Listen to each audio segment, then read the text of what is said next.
you received these commendations for your research. And it was in what discipline again? So I received 2 early career awards, and the early career awards were from the American Psychological Association, Division 33, Intellectual and Developmental Disabilities, and the second award was from the American Association on Intellectual and Developmental Disabilities. One was a research award, and one was a professional award that encompassed research, training, service, clinical services.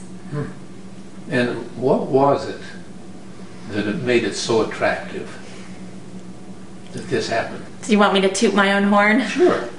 Can't do it. My work focuses on developing interventions for families who have children who are at risk for school difficulties. So I've focused primarily on young children with developmental disabilities. And what I've aimed to do in my research is integrate both clinical aspects of support and intervention for families with rigorous evaluation of the efficacy of the interventions.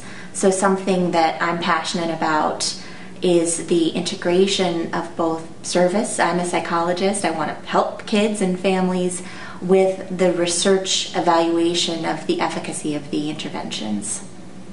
The research you've done, does it set anyone up? Does it open new avenues, whatever?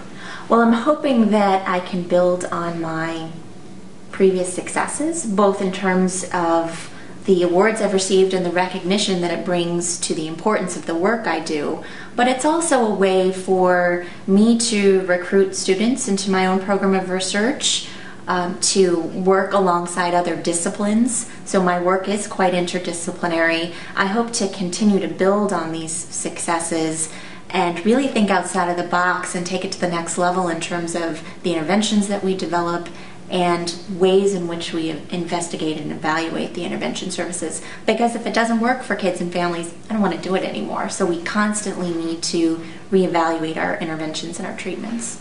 So what will your emphasis be then? Research, teaching, clinical intervention, what? If I have to pick, this is not fair.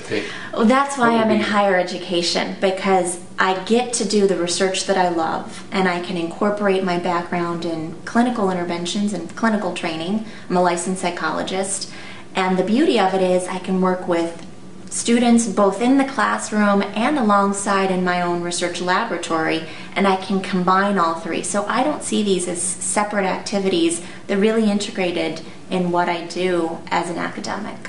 Yeah. What have you seen working with autism now? What have you seen in terms of ancillary clinical programs that would be most useful and helpful? Well, in terms of ancillary clinical programs for autism, I see a number of disciplines working together to support this population. First of all, we don't know what causes autism. So folks engaging in basic research at the molecular level, at the genetic level, is crucial.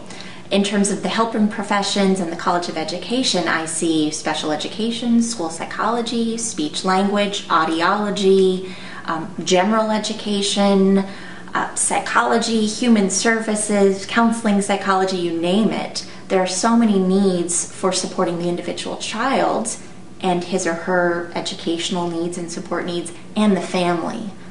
So I really see multiple disciplines involved in not only the identification, but the interventions and educational support.